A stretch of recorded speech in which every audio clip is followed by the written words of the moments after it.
Today's pronunciation lesson is contrasting the sounds ah and ah. First, I will use each sound in a word. Then I will put the words into a sentence so that you can hear them together with contextual clues. Please listen closely to the differences in the sounds. First, the ah sound in the word taught, taught, taught. Now the ah sound in the word taught, taught, taught. Now I will use them both in a sentence. She taught the little tot. She taught the little tot.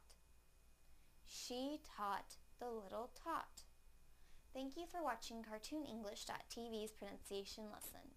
Come visit our website for free lessons, games, and chat. Bye!